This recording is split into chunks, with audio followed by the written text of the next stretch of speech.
Erokamano Judith Omondi. E weche mag somo podi e kinde mayepo mag sikunde okae odiochieng' makiny. Jonyuol ringo ka kod kacha mano mar nyiewo gige somo. Kata kamano, nengo momedi ewi mwandu kod achiedh nade ewi somo mar CBC giyango ni pod miyogi pek kendo geno magi medo mana duono. Jafwambo marwa Millicent Adhiambo miyowa ler. E kindeni mag yawo skul, moko kuom jonyuol yango ni gionge mor kaluwore gi pek mar ngima nimar kata mwandu mag somo sani nengogi ni malo.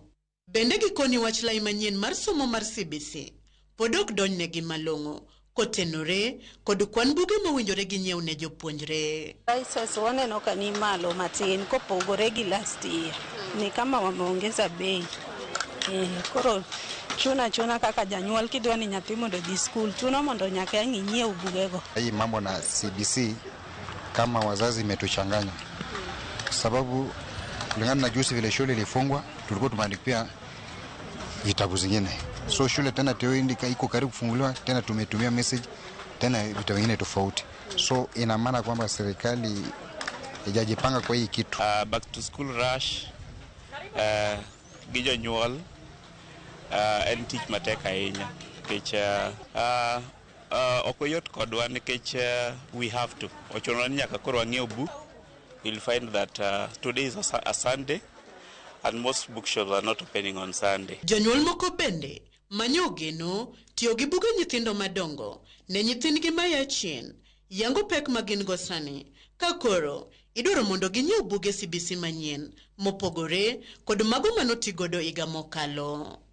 Moko kwaelewa kata nikech samoro nyathino ne nitie e class 3 last year to moro ni be donjo e class 3 to iyudo ni buge manotiyo go last year koro nyathi ok nyal tiyo go this year koro iwuoro ni to koro wacho mokanya. Bende giyango ni kaber to jopuonjre winjo luong twak e kindgi kod jonyuol kachiel kod jopuonjre mar funo ne gitie CBC malong'o kod gik midwaro mondo giyud yot. Bosi vitabu inatuchanganya. Serikali inaleta vitu inasukumia wazazi. Serikali yenyewe imeshindwa kuimplement. So tunaomba serikali imeshindwa na hii CBC iturudishie 844. Ndio tulikuwa tumeelewa vizuri. Mpaka sasa hata sijielewi CBC. Nanunua tu kwa sababu kuna kununua. Kapoko lerni to buge go ng'eny mokinyal ng'eyo ni mane monengo ng'iew. Imed puonjo parents mondo parents ong'e gik monengo bed ni ging'iew mondo ging'ew ne nyithindo.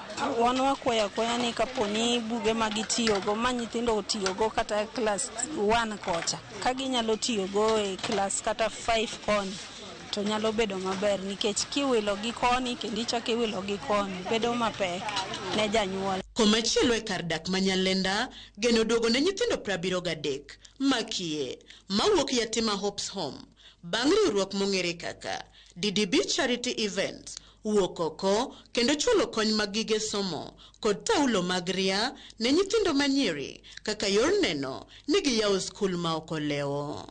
Wadoke school, it's a school-based program, back to school.